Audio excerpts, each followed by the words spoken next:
এই কথাটা বলা আমি অনেকদিন ধরে ভাবছিলাম বলবো মাত্র মনে পড়ছে। তোরা এখন কলেজে উঠছিস হচ্ছে HClO4, হ্যাঁ, পারক্লোরিক অ্যাসিড। কলেজে যখন উঠছিস মানে তোরা অন্তত ওই মাধ্যমিক থেকে উচ্চ মাধ্যমিকে উঠছিস মানে হচ্ছে ছোট মানুষ করে ফেলছে, থাকবে আরে ছোট মানুষ করে ফেলছে, এই জিনিসটা কিন্তু তোদের ক্ষেত্রে এখন আর কাজ করবে না।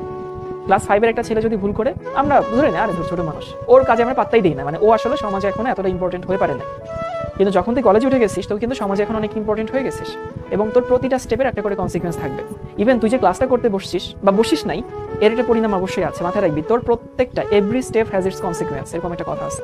প্রথম কথা, সো কি করবি না এটা মাথায় রাখবি। দ্বিতীয়ত হচ্ছে তুই কিন্তু তোর কাইন্ড, মানে you people are representative of your kinds. কিরকম? ফার্স্টে আমি শিখর হয়ে তোদের সাথে এখন কথা বলছি, তার মানে কি আমি এখন শিখর রিপ্রেজেন্টেটিভ তোদের কাছে। মানে আমি কি করি কি বলি এইটা দিয়ে আসলে তুই শিক্ষককে আসলে জাজ করবি, তাই না? কারণ শিক্ষককে তুই তো আমাকে চিনিস, বা আমি এখানে তোর কাছে হয়তো নটরডেমের রিপ্রেজেন্টেটিভ, কারণ আমি নটরডেমে পড়ছি। সো নটরডেমে ধর আমার ব্যাচে 2000 ছেলে পড়ছে, বাট তুই তো 2000-কে চিনিস না, তুই শুধু আমাকে চিনিস। সো আমি কি করবো না করবো সেটা দিয়ে কিন্তু তুই নটরডেম সম্পর্কে একটা ধারণা নিবি। এটাই কিন্তু হয়। আমরা অনেক সময় বলি ভাই একটা মানুষকে দেখে কখনো প্রতিষ্ঠানকে জাজ করা উচিত না, বাট এটা চলে আসে। কারণ এটা গতদিন আমি ক্লাস 10-এ বলছিলাম, ধর একটা ছেলে, সে তার বংশে 200 মানুষ।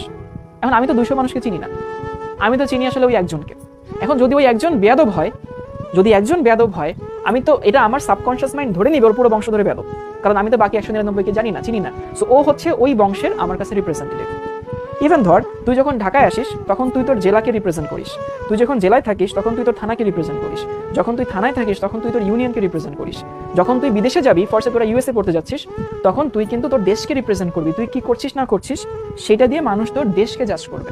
সো কখনো এমন কিছু করবি না যেটাতে তোর ফ্যামিলি, তোর বংশ, তোর গ্রাম, তোর স্কুল বা তোর কলেজ বা তোর জেলা এইটা কখনো ছোট হয়। এটা সবসময় মাথায় রাখবি। এতে করে কি হয়, মানুষের ভুল করার প্রবণতা কমে যায়, যে আসলে আমার কাজ শুধু আমার একার কনসিকুয়েন্স আনবে না, এটা অনেক মানুষকে এফেক্ট করে, তাই না?